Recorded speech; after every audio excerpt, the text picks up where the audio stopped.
بسم الله الحمد لله والصلاة والسلام على رسول الله صلى الله عليه وسلم أما بعد فنواصل درسنا في كتاب عمدة الأحكام من كلام خير الأنام للحافظ عبد الغني المقدسي رحمه الله تعالى مثل أنت أنه درسنا كتاب النكاح جمرا يتوسنوا أبواب وشنا آخر لا يأينوا باب يتوسنوا حرامي هونو يقاب تشاينة وشن أيتنا كنزا ጋብቻ አይነቶች አንደኛው ኒካሁ ሽጋር የሚባለው ነው ወይም ኒካሁል በደል ብለው ይጠሩታል ሰውየው ልጁን ይድራል ልጁን ያንኛው ይድራዋል ወይ እህቱን ይድራል ያንኛው እህቱን ይድራዋል በመሐከላቸው ሰዳቅ ወይም መህር አይኖርም ማለት ነው ይሄ የተከለከለ ነው ሁለተኛ ኒካሁል ሙታ ግዚያዊ ጋብቻ የሚባለው በጊዜ የተገደበ ለአመት ለሁለት አመት ለወር ተብሎ ይሄም የተከለከለ ነው ሰው እኖራለሁ ብሎ ነው ካልሆነ ይለያይ ይችላል የሚከለከለው የለም ወአለይኩም ሰላም ከዛ ውጭ ግን ለተወሰነ ጊዜ ብሎ መገደቡ ኒካህ ሙታአክል ክል ነው ሌላው እዚህ ላይ ያልተጠቀሰው ግን አብዛኛው የማህበረሰባችን ክፍል የሚሰራው حرام የሆነ ኒካህ አይነት አለ እሱ ኒካሁ ተህሊል የሚባለው ኒካሁ ተህሊል ማለት ሰውየው ሚስቱን በሶስት ፈቷል ጨርሷል ኒካሁን በሶስት ከጨረሰ ደግሞ فإن طلقها فلا تحل له حتى تنكح زوجا غيره የሚለው አላህ ከሶስተኛው ፍቺ በኋላ ሌላ ባል አግብታ طبيعي የሆነ ባል ማለት በራሱ መጥቶ ፈልጓት አግብታት ምናልባት ካልተሳካለት ይቀጥላል ካልተሳካለት ግን ሲፈታትና ከሱ ኢዷ ሲያልቅ የመጀመሪያው መመለስ ይችላል የዛን ጊዜ ማቢኒካህ ጀዲድ ወአቅድ ጀዲድ ወመህር ጀዲድ ወላኪን እነዚህ ምን ያደርጋሉ አህሉ التهليل የሚባሉ ሰዎች በሶስት የፈታው ሰውዬ ሐላል እንድትሆንለት እንት ቃል ራሱ ተህሊል ማለት ሐላል ማድረግ ሐላል እንድትሆንለትና የሆነ ሰውዬ ከመስጂድ ዝም ብሎ ብድግ አድርገው ይሄ ሰያህ ምናምን ለዚህ የተደገሱ አሉ ከነዛ ብድግ ያደርጉና ተሞዳምደው ለአንድ ቀን አዳር ብለህ ተወጣለህ ይሉታል ያዘን ቢላህ ይሄ ነብዩ ሰለላሁ ዐለይሂ ወሰለም አተይሱል ሙስተዓር ያሉት ማለት ነው የተውሶ ወጠጥ የሚባለው ማለት ነው ያው በእንስሳቶች አደት ነው ይሄ ያለው طبعا ይሄን ያደርጉና ከዛም በኋላ ያው አንዴ ገብቶ ይወጣል ይፈታል ከዛ ኢዳዋን ተቆጥራለች ማለት ይሄ ባጢል ነው ሐላልም ሊያደርግ እነሱ ኒካህ ተህሊል ይልታል እንጂ ሐላልም ሊያደርግ አይችልም ነብዩ ሰለላሁ ላን አላሁ المحلل والمحلل له አበቃለሁ ብሎ የሚገባውንም አላህ ይርገመው የሚበቃለትንም አላህ ይርገመው ብለዋል ሰው ሁለታቸውም ተረግመዋል ማለት ነው ኒካሁም ትክክለኛ አይሆንም ይሄንንም መጠንቀቅ አለብን በየአካባቢው የሚሰራ ስለሆነ ሌላው ኒካሁ المحرم بحج او عمره ነው ሐጅ ወይም ዑምራ የሐረመ ሰውዬ ማግባቱ እሱም حرام ነው ከኢህራም ውስጥ ከሚፈታ ድረስ المحرم لا ينكح ولا ينكح لا ينكح ولا ينكح ስለተባለን ወደ ቀጣዩ ደርሳችን እናልፋለን እነዚህ አንኪሃ ሙሐረማዎችም መጠንቀቅ አለብን ሌሎችም አሉ ኒካሁ الاستبضاء የሚባል ይሄ ያው حرام የተደረገው ሽሩጦች የሚጎሉት حرام ነው የተከለከለ ነው ከነዛ መራቅ አለብን ባቡን ምዕራፍ ነው ማጃ የመጣውን አስመልክቶ የሚናገር ከሐዲስ في الاستئمار باستئمار ዙሪያና والاستئذان باستئذان ዙሪያ ማለት ነው የሴት ልጅ አምር ወይም ደግሞ የሷን ተዛዟን በመፈለግ ዙሪያና እንደዚሁ استئذانات የሷን ፍቃድ طلب الاذن ማለት ስለዛ የሚናገር ነው ምንድነው ልዩነቱ ተብለው ዑሰይሚን رحمه الله تعالى استئمار እና استئذان ማለት مجرد ان يقال توافقين املا ትስማሚያለሽ ወይስ አትስማሚ ማለት ነው ለሴትየይቱ ማለት ነው خلاص ይሄ ብቻ ነው እሷ ያው نعم ያው ላ ነው የምትለው የምትመልሰው ማለት ነው استئمار የሚባለው ደግሞ ሙሻወረቱ ማማከር ነው ወበህሱ ማጥናት ነው ወነظሩ واخذ امر የሴትየይቱን ጋር ትማከራለህ በህስ ታደርጋለህ እንዴት ነው ትፈልጋለሽ አትፈልጊም ሙሻወራ ትማከራለህ ገብቷል አይደል ስለዚህ ሰፋ ያለ ነው ማለት ነው استئمار የሚባለው ለሰይባን ለፈቲቱ ማለት ነው ለቢክራይቱ ከሆነ استئذان ነው የሚደረግ አና ابي هريره رضي الله عنه ከአቡ ሁረይራ ተይዞ አነ ረሱላህ ሰለላሁ ዐለይሂ ወሰለም ቃል ነብያችን ብለዋል ላቱን ከፍል አይም يعني ፈታ አትዳርም ማለት ነው ላቱን ከፍል አይሙ ፈታ አትዳርም ከባሏ የተለየች ማለት ነው طبعا ባሏ ከባሏ የተለያየች ሆነ ሴት አይም ትባል ላቱን ከፍል አይሙ ፈታ አትዳርም በሞትም ሊሆን ይችላል እሱ የሚለያት طبعا ማለት ነው ብቻ ከባል የተለየች ነች አግብታ ይፈታች ማለት ነው በእንትን አፈትን ትባላለች ላቱን ከብላዩም ፈታ አትዳርም حتى تستأمر استئمار እስከምትደረግ ድረስ يعني حتى يطلب منها امرها ከሷ አምራ እስከሚፈልግ ድረስ ትዛዟ እስከሚፈልግ ድረስ አትዳርም አሉ ሹራ ተደርጎ ናም ፈልገዋለሁኝ ብላ ወአለይኩም ሰላም ያው በደንብ ኢፍሳህ ስታደርግና ያኒ አምር ስትሰጥ ነው ማለት ነው ለወልዩዋ የምትዳረው ወላቱን ከሁል ቢክር ደግሞ አትዳርም حتى تستأذن ፍቃድ እስከምትጠየቅ ድረስ አሉ استئذان ማለት ደግሞ ተዋፊቂን አምላ ተስማሚያለሽ ወይ አትስማሚ ትባላለች ስለዚህ ከዚህ የምንረዳው ወልይ የሆነ ሰው ሐላፊ የሆነ ሰው ያው ሐላፊነቱ የሱ ነው ያለ ወልይ ኒካህ የለም ላኒካህ ኢላ ቢወልይ ነው ሻሂድ አድል ነው ነገር ግን ፈቷን ሲድር በደንብ አማክሮ ምናምን መሆን አለበት ቢክራንም ደግሞ ሲድር ተስማሚያለሽ አትስማሚ ብሎ መጠየቅ አለበት قالوا አሏቸው ሰሃቦች ያ ረሱላህ አላህ መልክተኛ ሆይ ወከይፈ ኢዝኑሃ ፈቃዷ እንዴት ነው አሏቸው የድሮ ሴቶች አፍር ነበር ቢክራዎቹ ማለት ይስኮረመማሉ ስለ ባል ምናምን ከተነሳ ዘለው ጓዳን የሚገቡት ሲጀመር አስለን አይመጡም እዚህ ወደ ዋና ወደ ሳሎንም አይመጡም በጣም ስለሚፈሩ ማለት ነው ሀገራችንም ውስጥ ነበር ያው በእናቶቻችን ምናምን ዘመን ማለት እና ተአጅበው ነው እንዴት አጋቡ ትላለች ፈቃዷ እንዴት ነው ተባሉ ቃለ አንተስኩ ተዝም ማለቷ ነው አሉ በዝምታ ነው የሚገልጹት ያው ናም ብለው እንትን አይሉ በዝምታ ማለት ነው ያው ይስቃሉ ይሽኮረመማሉ ብዙ ነገር አለ ገብታል አይደል ይሄ እንግዲህ መስማማታቸው የሚታወቅበት ማለት ነው አላህ ዛሬ እኮ የለም እሱ ያደርጋሉ ዛሬ ያው ይሻላል ይሄን ያው ግልጽ ያደርጋሉ ስማማለሁ ማለት ስማማም ያው በግልጽ ስለሚመጣልህ ችግር የለውም ዞሮ ፍቃድ ሳይገኝ ከሴትየይቱ በኩል መዳር አይቻልም ማለት ይሄንም ወላ ሐዳ ማድረግ ያስፈልጋል ከሐዲሱ ምን ማረው አንደኛ ነው ኒካህ ይሰይብ ቀብለ ሪዳሃ ፈትን ከውዴቷ በፊት መዳር እንደማይቻል እሷ ሳትወድ ደስታ አይቻል ነው ለገንዘብ ብሎ ለምናምን ብሎ አይቻል ሁለተኛ ነው ኒካህ ቢክሪ ቀብለ استئذانها ቢክሪ የሆነችን ሴት ማለት ነው እሷ ፍቃድ ሳትጠይቅ በፊት መዳር አይቻል ፍቃዷ ወኢዝኑሃ ስኩቷ ሶስተኛ فإنك حتا ካገቡ ወይም فإنك حتا እንዲያገቡ ከተደረጉ قبل ذلك ከዛ በፊት ከስተማርና ከስተኢዛን በፊት فهو باطل يعني ካሁ ውድቅ ነው ባይሆን ውድቅ ነው ሲባል ላኪን ይቀየዱ ቢአንተ ኩን البكر بالغه ቢክራይቱ ባሊጋ መሆን አለባት ብሉግ የደረሰች ላቅም ሆነነት የደረሰች መሆን አለባት ማለት ላቅም ሆነነት ካልደረሰች ያው ኢጅባር ማድረግ ይችላል እሱ ማስገደድ ይችላል አባት ከሆነ ለሚበጃት ስለሆነ የሚሰጣት ለካው በክር ረዲየላሁ ዐንሁ አይሻ ለነብዩ ሰለላሁ ዐለይሂ ወሰለም ለዳሩት ይችላል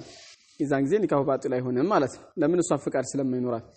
ባሊጋ ከሆነች ግን ፍቃድ ስለሚኖራት ኒካሁ ውድቅ ይደረጋል ነው ወላኪን እሷ ካጸደቀችው ይጸድቃል አሁን ፈስኽ አላህ ነው የሚባለው እንጂ ኒካሁ ሶሂህ ነው ገብቷችኋል አይደል ኒካሁ ሶሂህ ግን ፈስኽ ማድረግ ትችላለች ይሄም ተከስቷል በነብዩ ሰለላሁ ዐለይሂ ወሰለም ዘመን ያለ ፍቃዱ አድሯት ነብዩ ሰለላሁ ዐለይሂ ወሰለም ዘንድ መጣች ያለ ፍቃዴ ነው የተዳርኩት ብላለቻቸው ከዛ ነብዩ ሰለላሁ ዐለይሂ ወሰለም ከፈለግሽ በዚሁ ላይ ቀጥ ያሏት በኒካሽ ላይ ካልፈለግሽ ኒካሁ ውድቅ ይደረግልሻል አሏት አባቴ ያሰረው ኒካህ እኔ ውድቅ አላደርግም ያው ይሄ እንዲታወቅ ነው የምፈልገው አለች ማለት ሴቶች ሳይወዱ እንዳይዳሩ ይሄ እንዲታወቅና ወልዮች አባቶችም ይሁን ሌሎቹ ልጆቻቸውን ሳያስፈቅዱ መዳር እንደሌለባቸው ግልጽ ለማድረግ ብዬ ነው እንጂ እኔ አባቴ ያሰረው ኒካህ ውድቅ አላደርግም ማለት ያው በረካ ያለው ልጅ ማለት እንዲህ አይነት ነው ለአባቷ ተዓዚም ክብር ሰጠች ኢህቲራም ሰጠች ማለት ነው በዛው ላይ ተቀጠለ ከዚህ ምን እንረዳው ምንድነው ሴትየቱ ካጸደቀችው ይጸድቃል ቃዲ ዘንድ ሄዳ ደግሞ ውድቅ አድርጋለሁ ካለች ፈስኽ ይደረግላታል ማለት ነው ያለ ሪዳዋ ከሆነ አራተኛ اكتفي بالبكر من البكر كبكريته تبقاكتنا بالاستئذان فقاد بمطيق لغلبة الحياء عليها حياء ይሄ እፍረት የሚባለው በሷ ላይ ስለሚያይል بخلاف الثيب በثيባ ተቃራኒ ማለት ነው ثيባ ያው ተጋፋለች አንድ ጊዜ አይደለም እንዴ ስለዚህ ምንም አይመስ ያን ያክል ስለትዳር ቢወራም አገብታ ይፈታች አግብቶ ይፈታ ያን ያክል እንትን አይለው ግን አዲስ ከሆነች ግን ፍርሃት ስለሚኖር ከዚህ አኳያ ነው እስቲዛን የተብቃቃ ነው ማለት ነው طيب ስለዚህ ከኒካህ ግዴታዎች ከሚያስፈልጉ ግዴታዎች አንዱ እስቲዛን የምትዳረዋ ሴት ፍቃድ መጠየቅ ሪዷ ሊኖራት ይገባል ማለት ነው ውዴታ ባቡን ምዕራፍ ነው ላይንኪሁ ሙጠለቀተው ሰውየው የፈታትን ሴትዮ አያገባም ሰላሰን በሶስት የፈታትን ማለት በአንድ ጊዜ ሶስት ይጣለ ማለት ሳይሆን ሶስተኛ ኒካህ ይጣለ አጠቃላይ ሶስቱንም የጨረሰ ሰውየ ማለት ነው የፈታትን ሴትዮ አያገባም حتى تنكح زوجا غيره ከሱጭ ሌላ ባል እስከምታገባ ድረስ ያ ባሉ ደግሞ በራሱ የመጣ መሆን አለበት ይሄ ግባና ወጣ የተባለው ሳይሆን በራሱ ገብቶ ፈልጓት የወጣው መሆን አለበት ማለት ነው انا عائشه رضي الله عنها كعائشه تيزو قالت جاءت امراه رفاعه القرظي يا رفاعه القرظي ባለቤት መጣች ትላለች ለነብዩ ሰለላሁ ዐለይሂ ወሰለም ወደ ነብያችን መጣች فقالت አለቻቸው ኩንቱ ነበርኩ አለቻቸው እንደ رفاعه القرظي رفعة القرظي زند نبركني على شيء مجمريا بالانو فطلقني ففتاኝ فبت طلاقي ፍቼንም ቁርጥ አደረገ ማለት የሶስተኛውን ፍችን ይፈታኝ ማለት ነው መማለስ የለም فتزوجت ታዲያ ደግሞ አገባሁ بعده ከሱ በኋላ አብዱራህማን ኢብኑ ዘቢር አብዱራህማን ኢብኑ ዘቢር አልቁራዚ የተሰኘን ማለት ነው ዙበይር ሳይሆን ዘቢር እሱን አገባሁ አለች እሱ ደግሞ ላግባው እንጂ ወኢንማ معه ከሱ ጋር ያለው مثل هدبة الثوب የልብስ ዘርፍ የሚመስል ነው አለች ይሄ صاحب احكام الاحكام ሁለት ወጅህ አለው ይላል የልብስ ዘርፍ ማለት አንደኛ አጭር ነው ማለት ነው የልብስ ብዙ ጊዜ ዘርፍ ይሄ ነጠላው የጋቢ ማን አጭር ነው የሚደረገው ረጅም አይደረግም አንድ ያ ነው አሉ ሁለተኛው ደግሞ እንቲሻር የለውም ቂያም የለውም ያው ዘርፍ እኮ እንትን ያለ የተልመጠመጠ ነው አይደለ ቀጣይልም እንደዛ ማለቷ ነው አሉ ሁሉም ሊሆን ይችላል ብቻ አሽሙር ነው ሁለቱንም ማዕናዎችን ይዟል አጭርነትንም ይዟል ይሄ የልብስ ዘርፍ የሚባለው كذلك እንደዚሁ ቀጣለ ማለትንም ይዟል እንደዛ አይነት ነው አለች فتبسم رسول الله صلى الله عليه وسلم ነብያችን ፈገጋሉ ያው ጉዳዩ ፈገግ የሚያስብል ስለሆነ ነው وقال ከዛ አሉ አቱሪዲና ትፈልጋለሽና አሏት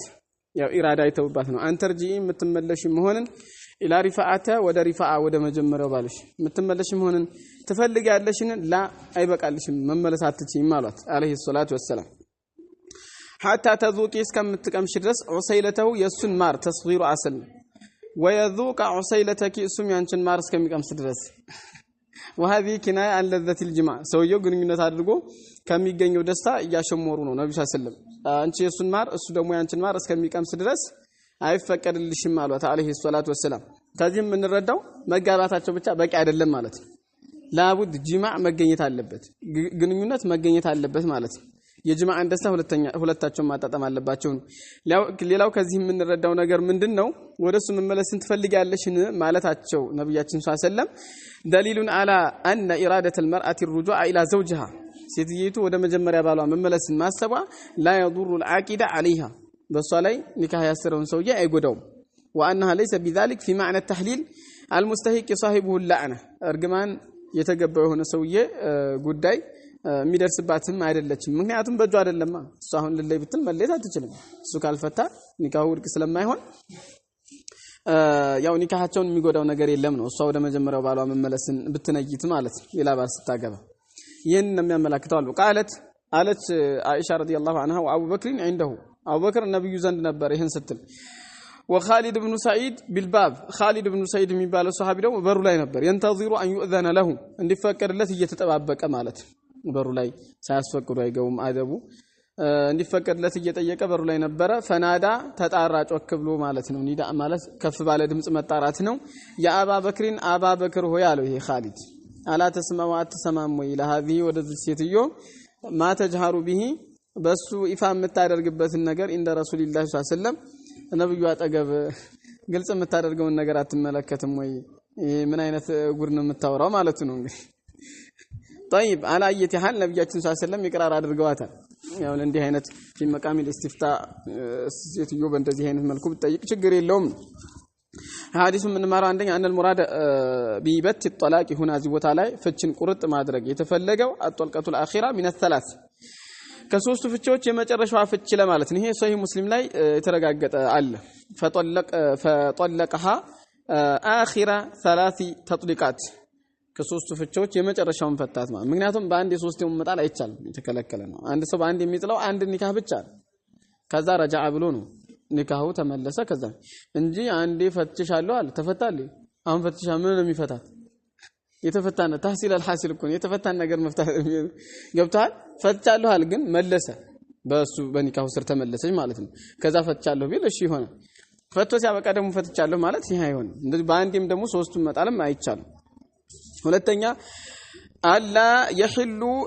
بعد طلقه المكمله للثلاث ሶስቱን አሟይ ከሆነችው ፍች በኋላ አይቻልም አንየንከሐ ዘውጁሃል ባቱ ከሷ ፍቿን ቁርጥ ያደረገው ባሏ የመጀመሪያ ባሏ ሊያገባት አይቻልም ኢላ بعد አንተ ተዘወጀ غيره ከሱጭ ያለን ካገባች በኋላ እንጂ ወይጣها الثاني ከዛ ሁለተኛው ባሏ ያኒ ግንኙነት ካደረጋት በኋላ ቢሆን እንጂ وهي العسيله المذكوره حديث ላይ ተወሳችው ማር የተባለችው ወጣናት ወይም ግንኙነቷ ናት ማለት እሱ መገኘት አለበት ማለት ሶስተኛው አላ በእሰ ችግር የለም ምን ذكر الاشياء التي يستحيا منها للحاجه ለሐጃ ከሆነ የሚታፈሩ ጉዳዮች ቢወሱ ግድ የለም ይሄው ምስሉ ሁድበት ይተው ነው ያለው ማለታ የሚታፈር ነገር ነው ግን ለሐጃ እስከሆነ ለስቲፍታ ምናምን ችግር የለውም ማለት ነው ያው ግን ይሄንንም ባትል በሌላም ማሸመር እኮ ይቻላል አይደለም እንዴ በሌላም ማሸመር ይቻላል طيب على اي حال ይቻላል ችግር የለውም ማለት ነው ለሐጃ ለስቲፍታ ለመሳሰለው ከሆነ ግድ የለም ሴትዮ ከባሏ እየተጣላች ብዙ ጊዜ ትመጣለች አሉ እና እነሱ ምንም አልገባቸው ምንድነው ምን ሆነሽ ነው እኔ ወንዳል ሆነ ታዲያ አለች ይባላል መጨረሻ ላይ እና ይሄም ያው ዋضحና ግልጽ ነው እሺ ባቡ ኢሽረት النساء ሴቶችን ስለመኗኗር የሚናገር ነው ሴቶችን ደግሞ ሚስቶችህን በመልኩ ነው የምትናኗረው የሚለው እዚህ ባብ ላይ በህት ይደረጋል ባጭሩ አላህ ተባረከ ወተዓላ فامسكوهن بمعروف او سرحوهن باحسان ነው የሚለው ወይ በመልካም ያዟቸው ሚስቶቻችሁ ወይ በመልካም ተሰናበቱ وعاشروهن بالمعروف በመልካም ተናኗራቸው ወይ ፍቅር መስጠት ለሷ ፍቅር መስጠት ነፈቃዋን ሁሉ ነገሯን ማሟላት ይሄ ያንተ ኃላፊነት ነው በመልካም መኗኗር የሚለው ውስጥ ይካተታል ማለት ግዴታ ነው አለበለዚያ ወንጀለኛ ነህ አንተ አናስ ኢብኑ ማሊክ ረዲየላሁ ዐንሁ قال كانس ተይዟል من السنه ከነብዩ ሱና ነው ከሳቸው ሸሪዓ ነው اذا تزوج البكر ሰውየው ቢክር ያገባ ጊዜ ማለት ነው ድንግል የሆነች ሴት ያገባ ጊዜ አለ ተይብ በፈቷ ላይ ያገባ ጊዜ አቃመ እንደها ሷ ዘንድ የሚቆይ መሆኑ ሰውየው ማለት 7 ቀን ከነለሊቱ የሚቆይ መሆኑ ثم قسم ከዛም ተራ የሚያደርግ መሆኑ ለሌሎቹ ሚስቶቹ ከአንድ በላይ ከሆነ ያለው የሚከፍል መሆኑ ከረሱሉ ሱና ነው ስለዚህ አንተ ሰይብ ካገባ ማን ነው ቢክር ካገባ መጀመሪያ እሷ ጋር 7 ቀን ማጫወት አለበት ማላመድ አለበት ሐዲስ እንግዳ ነች ገብቷል ከዛ ነው ተራ የምታደርገው እንግዲህ 3 ቀንም ሆነ 4 ቀንም ሆነ ተራ ታካፍላቸዋለህ ወይ اذا تزوج الثيب ሰይብ ፈት ከሆነ ደግሞ ያገቡት ያው ፈት በፈት ላይ አቃመ እንደها 3 እሷ ዘንድ 3 ቀን ይቆያሉ ያው እሷ ደግሞ ያው ትዳርም ካሁን በፊት አዲሷ ስላል አይደለ ያን ያክል ግር ስለማይላት በ3 ቀን ትብቃቃለህ ማለት ነው ያቺኛዋ አዲስ ስለሆነች 7 ቀን ያስፈልጋል ገብቷላ ብቻዋን خሰን እንትላል ፈት ከሆነ ደግሞ 3 ቀን ይበቃታል ማለት ነው ثم قسم ከዛም ተራ ያደርጋል ማለት ነው ሰው ይሄ ከረሱላችን ሰለላሁ ሱና ነው قال ابو قلابه الانصاري من الله رحمه الله تابعينا ولو شئت بفلግ ኖሮ አልፈለኩም እንጂ ለቁልቱ ባልኩኝ ነበር ان انس رفعه الى النبي صلى الله عليه وسلم ወደ ነብያችን ሐዲሱን አንስቶታል እሳቸው ወደ እሳቸው አንስቶታል ማለት እሳቸው ብለውታል ብሏል ብዬ ነበር አልሻሁም እንጃለ ምክንያቱም ያው ሱሐቢ ምን ሱና ካለ في حكم المرفوع ነው في حكم المرفوع ነው የሚቆጠረው ከሱና ነው ካለ ከረሱሉ ሱና ነው ማለት حكم الرفع ይሰጠዋል ቀጥታ ረሱሉ አሉ ባይልም እንኳን ማለት ስለዚህ ሴቶችን በመልካም ከመናናር የሚቆጠረው አንዱ ምንድነው ቢክር ስታገባ ሌላ ሚስት መጀመሪያ ኖራህ ማለት ነው 7 ቀን እሷ ጋር ተቀምጠ ከዛ ተራ ማድረግ ሰይብ ከሆነች ያገባው ደግሞ 3 ቀን እሷ ጋር ከነለይቱ ቆይታ ከዛ ተራ ማድረግ ነው ማለት ነው ሐዲሱ ምን ማለት አንደኛ اذا تزوج بكرا ቢክር ያገባ ጊዜ አቃመ عندها 7 ليالي 7 ለይቶችን ይቆያል ነው ከነቀኑ نعم ليؤنسها እንዳዋዘዛት ማለት ነው ጭርቷን ሊያስወግድ ወይ ዩዚ ለወህሸተها ጭርቷን ሊያስወግድ ثم قسم على نسائه ከዛ ሚስቶቹ ላይ ተራ ያደርጋል ሁለተኛ اذا تزوج ثيبا ثيب ያገባ ጊዜ አቃመ عندها 3 ليالي 3 ለይቶች ቆይና ثم قسم على نسائه ከዛ በሚስቶቹ ላይ ይከፍላል እና من المعاشرة بالمعروف ደግሞ አሁንም ከአንድ በላይ ሚስት ያለው ሰው አድል በመሐከላቸው ፍትህን የሚያሰፍን መሆኑ ነው በተራም ቢሆን በሌላውም ቢሆን ፍትህ ማስፈን አለበት አንዱ ዋጋ አንድ ቀን ሌላው ዋጋ 2 ቀን አይቻልም ለሁሉም እኩል ልታከፍላቸው ይገባል ማለት ነው አለበለዚያ የቂያማ ቀን አንዱ የሰውነት ክፍል አጋሉ ነው የምትመጣው የቂያማ ቀን ማለት ነው حرام ነው ظلم ነው የሚሆነው عن ابن عباس رضي الله عنهما قال كابن عباس قال رسول الله صلى الله عليه وسلم نبياتنا قالوا لو ان احدكم عنداችሁ ቢሆን ኖሮ اذا اراد ان ياتي اهله ወደ ባለቤቱ ሊመጣ የፈለገ ጊዜ قال ያለ ቢሆን بسم الله በአላህ ስም اللهم يا الله ጌታዬ ሆይ ማለት ያው ወደሷ ግንኙነት ያደርግ ማለት ጀንብ ለሸይጣን ሰይጣን አረቀልን ቢል ወጀንብ الشيطان ما رزقتنا ሰይጣንን ደግሞ ከዚህ ከረዘከን ነገር ላይ አረቀልን ያው ከምትረዝቀን ልጅ ላይ ማለት ነው ሰይጣን አረቀልን ብሎ ዱዓ ቢያደርግ فانه انه ነገሩ ان يقدر ቢወሰን በእነሆማ መካከላቸው በባልና በሚስት መካከል ወለዱን ልጅ ቢወሰንላቸው በዛ ጅማዕ في ذلك በዛ ጅማዕ ውስጥ ማለት لم يضره الشيطان ابدا ሸይጣን መቼም ቢሆን አይጎዳውም ያን ህፃናሉ ዶረራ ያደርስበትም ማለታቸው ነው አለይሂ ሰላም በዲኑም ሆነ በሌላው طيب ካላሉስ ዶረር ሊያደርስበት ይችላል ማለት ነው ስለዚህ አሁን من المعاشرة بالمعروف ወደ ሚስት ስትቀርብ ይሄንን ዱዓ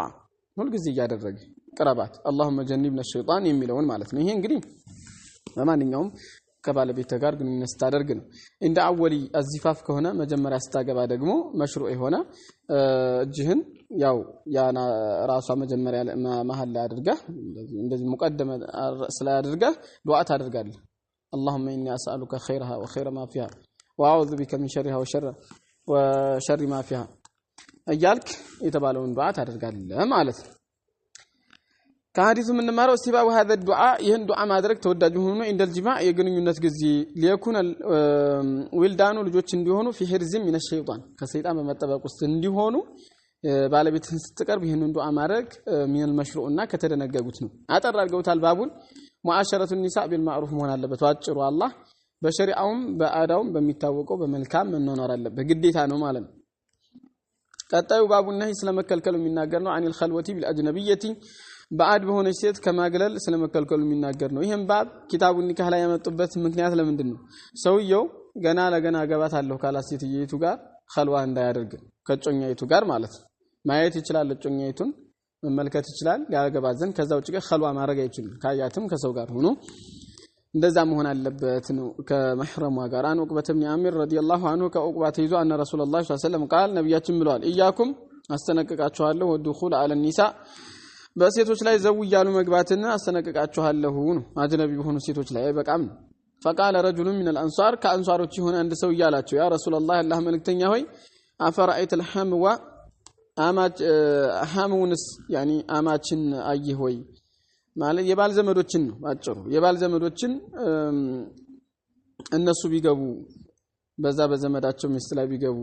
እንዴት ነው? ለምሳሌ ያው አጎት ሊሆን ይችላል፣ ወንድም ሊሆን ይችላል፣ ወንድም ልጆች እንዴት ነው ቢገቡ ብሎ አላቸው ነው። ቃል አሉ ነብዩ ሰለላሁ ዐለይሂ ወሰለም አልሐሙ ሐሙማ አልመውቱ ሞት ነው አሉ። የነገሩ የከፋ መሆኑን ለማመላከት ነው። ለምን ፋሂሻውም የሚፈጸመውም ሐላኩም የከፋ ስለሆነ አረቦች የሆነ ነገር ከባድ አድርገው ለመግለጽ ሲፈልጉ ይሄ ነገር ሞት ነው ብለው ይላሉ ማለት ነው። ስለዚህ አንተ ዘመዴ ነኝ ብለህ ቢሆን መግባት አይቻልም። የዘመዴ ሚስት ነች ብለህ ለምሳሌ አጎት ሚስት ወንድምህ ሚስት ብትሆን ኸልዋ ማድረግ አትችልም፣ ክልክል ነው። ولمسلم مسلم لاورث انا بالطاهر كابو الطاهر ان ابن وهب كابن وهب يزوس دمو قال على سمعت ليثا سماه يقول سل الحم وهم مالت اخو الزوجي يبال وندم ነው وما اشبهه سني مسلا من اقارب الزوج كبال زمዶች ከባል ቅርብ ዘመዶች ኢብኑ ለአሚ አጎት ልጅ ይሁን ቻው ወነሁ የመሳሰሉ ስለዚህ አይቻለም።